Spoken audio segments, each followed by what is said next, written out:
It's time for the A-list. Keep in mind, the list is fluid. This A-list, Steven's A-list. I'm not going to jump like Stephen A. I already worked out today. Keep in mind, this is fluid. It's an interesting list. Come on, man. This is one of the worst lists I've ever seen. Not a great list. The list is trash. Shots fired. Bam. You're wrong. I'm wrong? You are wrong. It's fluid. It's fluid. It's fluid. It's fluid.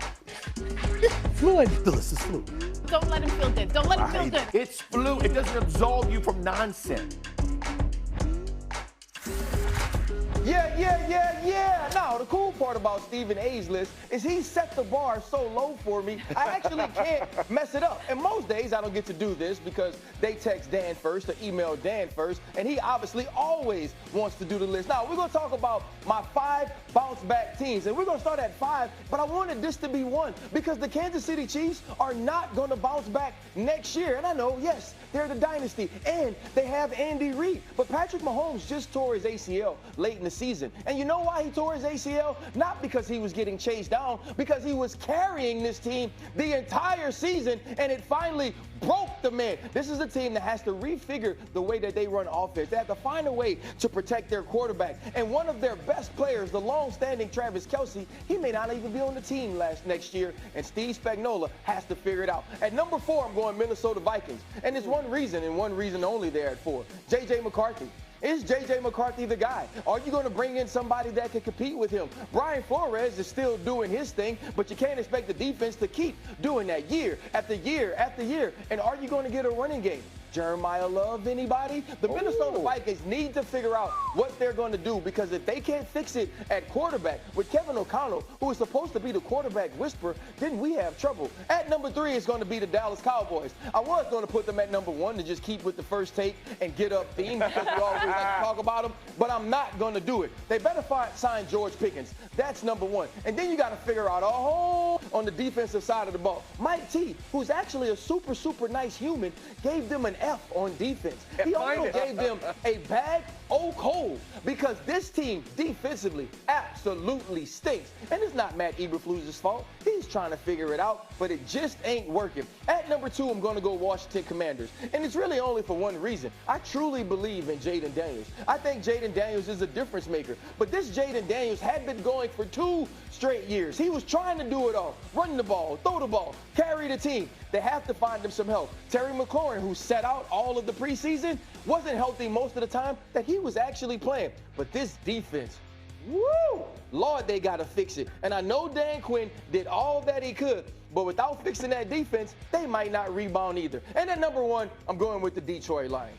I know that Jeff just said they were the most disappointing team because they don't run the football, but man, do they have talent. J-Mo Williams is already signed. Amon-Ra St. Brown is already signed. And Jahmyr Gibbs needs to get signed. I mean, they're missing their 2 safeties who are both all pros. They're in the middle, in the guard, in the center position. They have to get better. Yeah. But this is a team that I absolutely believe in. Now, Dan Campbell has to figure out what he wants to do offensively because Johnny Moe, who took over for Ben Johnson, just didn't get the job done. All right, so these are RC's 2026 bounce-back teams. All 5 of these teams are playing today on Christmas Day. The Commanders and Cowboys kick things off in just a few hours. Yeah. What do you think? I like it. Listen, I think to RC's point, the Cowboys have the structure, right? The Micah Parsons thing, and I know Mike T blasted him on the timing, and it's 100% true as a debacle. But what they ended up with Quinnen Williams and Kenny Clark and Overshown healthy and now Logan Wilson, they got to figure their DBs out, and whoever, whether it's Eberflus or whoever else,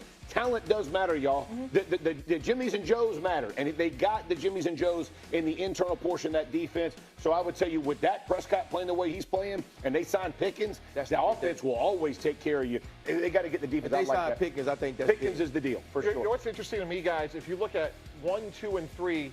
Assuming Pickens, assuming health with Jane Daniels, we're looking at 3 teams that are an A on offense. Tell me who Trey Hendrickson signs with of 1, 2, and 3, and that team goes to the top. I'm assuming that Trey Hendrickson doesn't get franchised. It just seems like it's worn out its welcome in Cincinnati. And all 3 of these teams would be desperate to try to sign as a general manager, Mike T, if you're looking at the Lions, you already have Hutch. Lee McNeil comes back healthy do you think that's a team that needs Trey Hendrickson as Absolutely. badly as the other two? Absolutely. And I love Amon-Ra St. Brown, and the context was like, you don't want to give up a great player, but boy, you need another pass rusher. Hey. You need That's that, what you said? No, That's what he said. That was the I would context. try to sign Trey Hendrickson. They look, and we talked about. Yeah, look, we just talked about Kirby Joseph, Brian Branch not being healthy. That is a massive opportunity to get better if they're there. But to me, they desperately need a pass rusher. He was in Jerry Jones' eggnog this morning, dog. He Yeah, figured hey, he helped him out. yeah. Wait. Did Khalil Mack get traded? Did Micah Parsons get traded? Sure. Yeah. My point is, everyone is available at the right price. If I'm Detroit, Shit. I desperately need another pass You've been hanging out on Willie Nelson tour bus. if you believe they need to trade Amon-Ra St. Brown. Mike T, real quick. Vikings obviously have to bring in competition for J.J. McCarthy. With a free agent class that doesn't look great, how do they do it? Yeah, that's a great question, Courtney. Look, I was a big J.J. McCarthy fan, but you let Sam Darnold walk out the door. You let Daniel Jones walk out the door. Is it Kirk Cousins on a one-year deal reunited in Minnesota? Wow. But J.J. McCarthy has earned competition. He has not earned that for the doubt. For sure. Let me ask you this. Malik Willis, I think he's unrestricted this year. I know as a Colts fan, because I don't know where the Daniel Jones thing is going to filter out, but what I do know is what I've seen of him in Green Bay has been that he's a dude. And does he hit the market and get some cash? Why would the Packers let him go, though? Oh, well, very clearly, you need a backup The Packers quarterback. aren't going to be able to promise that he can compete for a starting job. That's Jordan loves the guy there. If I'm the Jets, if I'm the Raiders, I'm signing Malik Willis on day one, and I'm drafting Oh, one. dog, I just said the Colts. Don't be putting other teams up You in got there. Daniel Jones. Yeah, you were on got Daniel an Jones Achilles. yesterday. I will say this, though. The part that's important for Malik Willis is he's learned that fit matters. Yes, he's learned that coaching matters. And if he's going to go take this next opportunity, I think where the coach stands, that gives them a leg up on those two teams. If I've watched Shane Steichen with a guy like Daniel Jones revamp his career, revitalize it, and I fit some of those things that Daniel was able to do. Last one here. RC, you put the Chiefs at 5. How long does it take for them to get back, though? I think it takes at least a year for them to figure out how they're going to retool. It's not necessarily rebuilding, but also when Patrick Mahomes gets hurt late in the season like this, it says two things. It says you didn't protect him, but you also know he won't be the same Patrick Mahomes when he returns right away. And here's the thing about the Chiefs, too. When you think about their offensive line and their run game, you can only ask so much of these quarterbacks. Like, I get that we think that they're, and he has put himself in rare fight. The greatest start in NFL history, Patrick Mahomes. The last few years, he has gotten beaten down. This man's body has taken a bludgeon. And so whether it's protection and making sure we fit, but a run game that is vital, that you can turn around. It's also not about the people, though, Jeff. No. It's about revamping the run game and how they do it schematically. Amen. Yeah. You're saying just about 100%. Like, figure out, think about what Ben Johnson has done in your line. Like, you've made everybody on the offensive line do their job better because of angles, positions, all the help them to help your quarterback. It's a massive pickup for them. To put a ribbon on this, you had mentioned Jeremiah Love with Minnesota. I love Jeremiah Love with Kansas City because that gives them the juice they haven't had at the running game. And now all of a sudden it takes a little pressure off of Patrick Mahomes.